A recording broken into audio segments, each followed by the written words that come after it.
Hello friends, welcome to Jenny Cooks. Friends, இன்னைக்கு எளிமையான முறையில் சுவையான சிக்கன் வறுவல் எப்படி செய்யறதுன்னு வாங்க பார்க்கலாம். நான் இன்னைக்கு ஒரு 3/4 கிலோ சிக்கன் எடுத்துருக்கேன். ஒரு சின்ன துண்டு இஞ்சும் ஒரு 10-15 பல் பூண்டும் நல்லா தட்டி எடுத்துக்கோங்க. இந்த மாதிரி நீங்கள் இடித்து சேர்க்கும்போது உங்களுக்கு சிக்கன் வறுவல் ரொம்ப சுவையாக இருக்கும். இப்போ ஒரு பாத்திரத்தில் ஒரு கைப்பிடி அளவுக்கு மல்லி எடுத்துக்கோங்க. 10-15 வரமிளகாய் எடுத்துக்கோங்க. 1/2 டீஸ்பூன் சோம்பு, 1 டீஸ்பூன் மிளகு சேர்த்துக்கோங்க. இதில் ஒரு 3 கிராம்பு, சின்ன துண்டு பட்டை சேர்த்துக்கோங்க. ஒரே ஒரு ஏலக்காய் சேர்த்துக்கோங்க. இதெல்லாம் மீடியம் ஃப்ளேமில் வச்சுட்டு லைட்டாக வறுத்து எடுத்துக்கோங்க. இந்த மசாலாலாம் கருகக்கூடாது.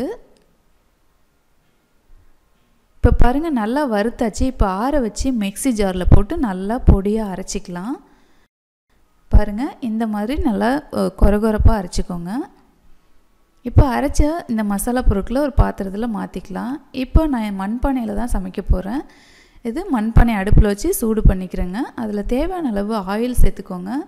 அது ஆயில் சூடானதும் 1 டீஸ்பூன் சீரகம் சேர்த்துக்கோங்க. ஒரு பெரிய வெங்காயம் நல்லா சின்னதாக கட் பண்ணி சேர்த்துக்கோங்க. அதை நல்லா வதக்கிட்டு நம்ம இடித்து வச்ச இஞ்சி பூண்டு பேஸ்ட் இது கூட சேர்த்துக்கோங்க. இதை பச்சை வாசனை போகிற அளவுக்கு நல்லா வதக்கிக்கலாம். பச்சை வாசனை போனோடனே நம்ம சிக்கன் பீஸ்லாம் இது கூட போட்டுக்கலாம். நான் இதை நல்லா கழுவிட்டு இது கூட சேர்த்துருக்கேன். இது ஒரு 3/4 கிலோ சிக்கன்.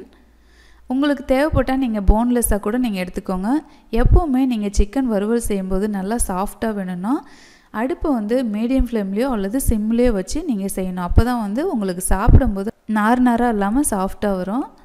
இப்போ சிக்கன் சேர்த்துட்டு ஒரு 2 நிமிஷம் அளவுக்கு மீடியம் ஃப்ளேமில் வச்சு வதக்கிக்கலாம். இதில் தேவையான அளவு கல் உப்பும் 1 டீஸ்பூன் மஞ்சள் தூளும் சேர்த்துட்டு நல்லா வதக்கி விட்டுருங்க.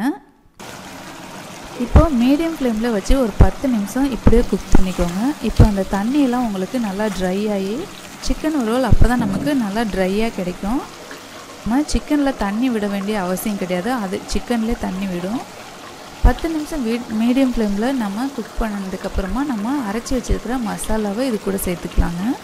மசாலா சேர்த்ததுக்கப்புறமா ஒரு 5 நிமிஷத்துக்கு நீங்கள் இந்த மாதிரி கிளறி விட்டிங்கன்னா உங்களுக்கு ட்ரையான சிக்கன் வறுவல் கிடச்சிருங்க.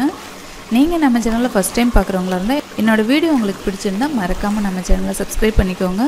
மேலும் நான் போடுற வீடியோ உங்களுக்கு வேணும்னு நினச்சிங்க பக்கத்தில் இருக்கிற பெல் பட்டனை கிளிக் பண்ணிவிட்டு ஆல்ன்ற ஆப்ஷனும் மறக்காமல் கிளிக் பண்ணிடுங்க. நமக்கு சிக்கன் வறுவலும் ரெடி ஆயிடுச்சுங்க. மல்லி இலை போட்டு கரெக்டாக ஆஃப் பண்ணிடுங்க.